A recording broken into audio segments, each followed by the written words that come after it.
Hello, everyone. Welcome back to today's story. In this episode, James celebrates Christmas together with his parents, Diep and little Nee, under one quiet roof. A simple family gathering that slowly becomes a deeply emotional turning point. What begins with decorating a modest Christmas tree and sharing a warm dinner gradually opens the door to unspoken feelings. Through Nye's innocent trust, a mother's silent waiting, and Diep's gentle patience, James is forced to confront what it truly means to stay, not just for a night, but for the people who need him most. Stay until the end to feel the warmth of a Christmas night where promises are made. And don't forget to subscribe to help us reach 10,000 subscribers. Your support truly means the world to us. Christmas arrived quietly that year, carried on a sharp winter wind that slipped through the narrow village road, rustled the bare branches of old trees, and crept beneath the wooden door of James's family home. Outside, the sky was pale and heavy, the kind of gray that made the day feel slower, calmer. Inside the house, however, warmth was slowly gathering, layer by layer, built not just from the stove in the kitchen, but from familiar footsteps, shared glances, and a sense of togetherness that had been missing for far too long. Mrs. Huyen had been awake since before sunrise. Long before the village roosters finished their calls, she had already pulled on her sweater and stepped quietly into the kitchen. The tiles felt cold beneath her feet, and for a moment she stood still, listening to the silence. It reminded her of many past mornings, some lonely, some hopeful, but today felt different. Today was Christmas. She lit the stove and placed a pot on top, the soft blue flame flickering to life. Soon, the gentle sound of simmering filled the room, and the familiar aroma of soup slowly spread through the house. Mrs. Huyen moved carefully, almost instinctively, as if she were afraid to break the fragile peace. She wiped the counter, arranged the bowls, and checked the ingredients again and again, even though she knew everything was already prepared. On a chair near the dining table lay a neatly folded red coat, still wrapped in thin plastic. Every time Mrs. Huyen passed by, her eyes drifted toward it. She had bought it weeks ago, standing in the small clothing shop far longer than necessary, running her fingers over different fabrics, worrying about size, warmth, and color. It wasn't expensive or fashionable, but it was thick and practical. Something she believed James truly needed. She had been waiting for the right moment to give it to him, and in her heart, that moment was today. The door creaked softly as Mr. Hoan stepped inside from the yard. Cold air followed him in, making Mrs. Huyen glance up. He brushed frost from his sleeves and stamped his feet lightly, then paused, taking in the sight before him. The lights were on. The kitchen smelled warm and familiar, and the house felt alive in a way it hadn't for years. "You've been busy since early morning," he said, his voice low, almost careful. Mrs. Huyen poured hot water into a teacup and set it in front of him.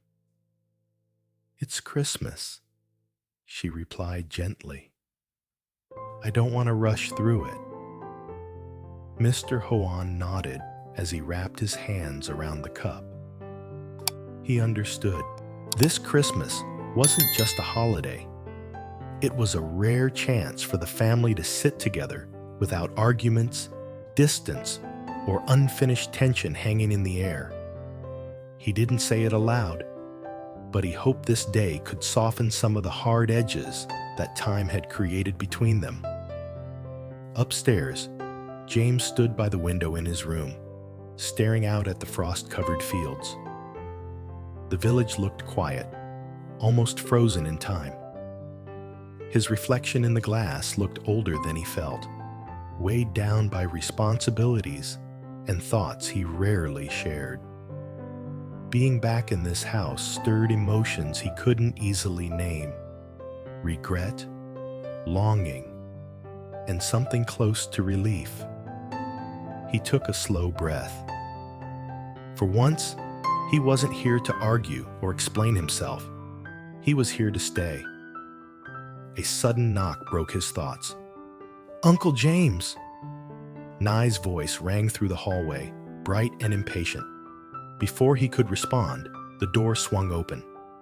Nye rushed inside, her scarf crooked, her cheeks flushed from the cold. "Grandpa said today, we decorate the Christmas tree." James laughed and crouched down to her level. "Already giving instructions this early?" She nodded seriously. "Because it's Christmas. Everyone has to help. No one can be lazy." Behind her, Diep appeared, holding a small box filled with decorations. Simple ornaments, strings of lights, and a few handmade pieces Nye had proudly added herself. "She's been planning this since last night," Diep said with a smile. "I don't think she slept much." James took the box from her. "Then we'd better do it right." Downstairs, the living room slowly transformed. The Christmas tree wasn't tall or luxurious, but it stood proudly in the corner, assembled with patience and care. Nye insisted on placing every ornament herself, climbing onto a chair despite repeated reminders to be careful. Mrs. Huyen stayed close, one hand steadying the chair, the other guiding Nye's small fingers. "Does this look good, Grandma?" Nye asked, tilting her head as she adjusted a small star. Mrs. Huyen smiled softly. "It's perfect." Mr. Hoan worked quietly, adjusting the base of the tree, making sure it wouldn't wobble. From time to time, he glanced up at the others, a faint smile forming. Scenes like this used to be normal, he thought. Somewhere along the way, they had become rare. Diep stood nearby, watching without interrupting. She felt like both a guest and a family member, unsure of her place, but grateful to be there. James caught her gaze and smiled. Simple, reassuring, wordless. When the lights were finally untangled and plugged in, the room filled with a warm golden glow. Nye clapped her hands. "Wow! Our tree is prettier than the ones in the city." Mr. Hoan laughed. "That's because ours has more love." The words lingered in the air, unchallenged. The afternoon passed quietly.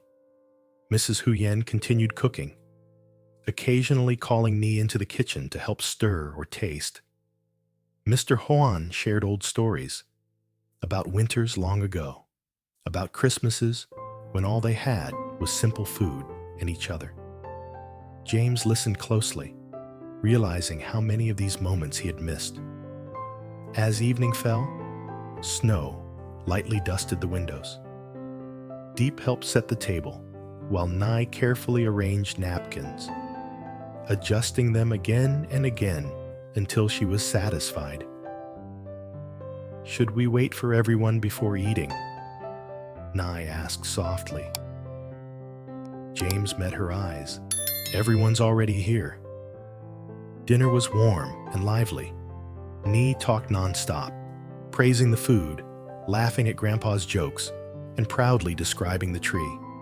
The house felt full, not just of people, but of something fragile and precious. Later, Mrs. Huyen brought out the red coat. "Try it on," she said quietly.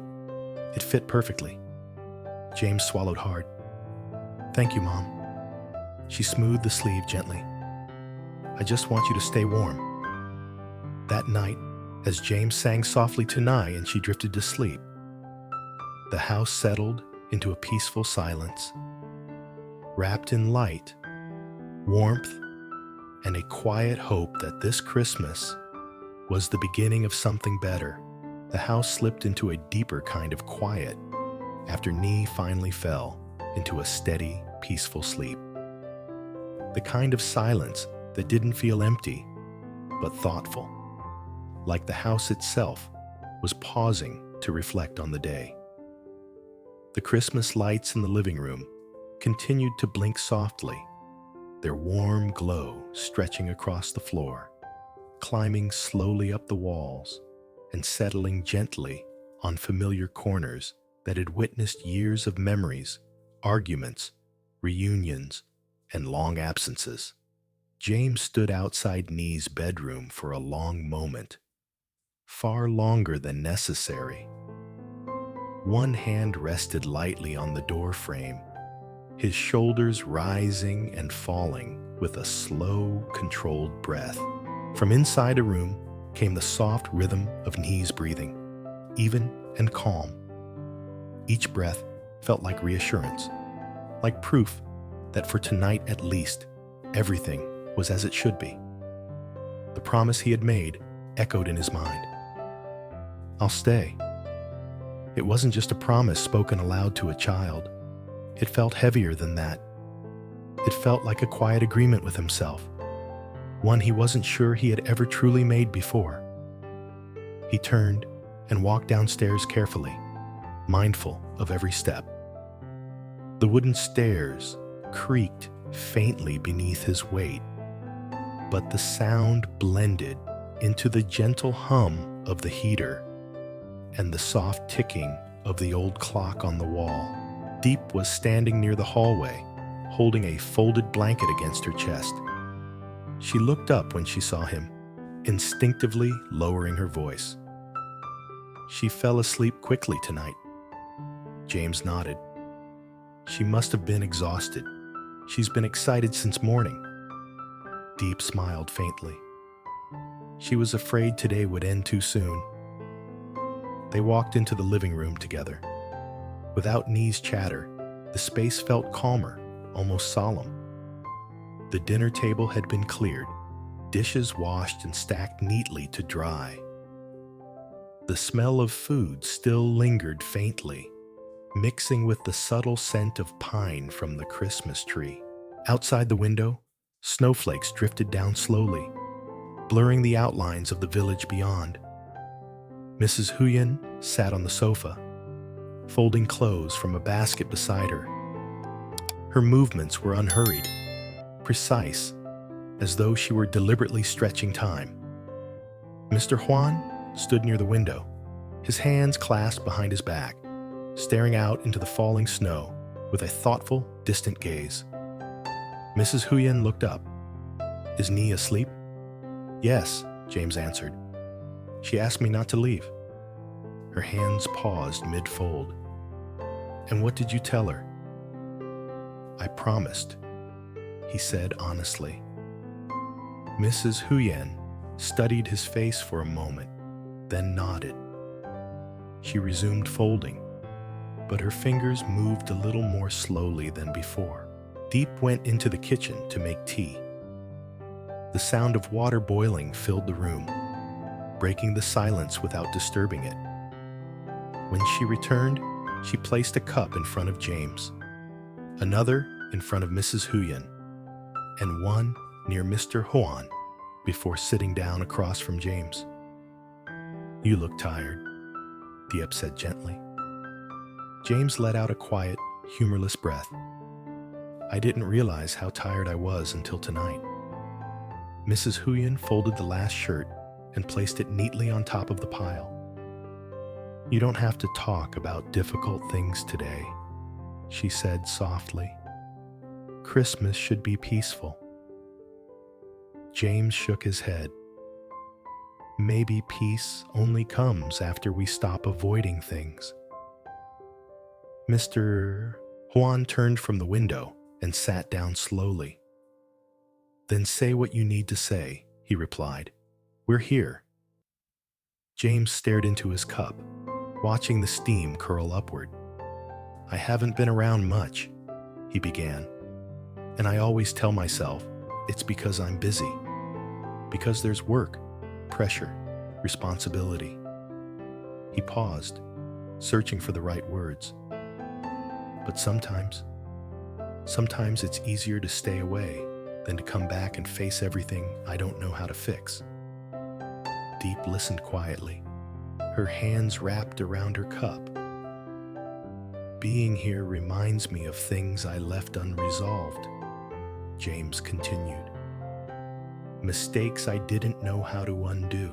Conversations I avoided because I was afraid of what they might lead to."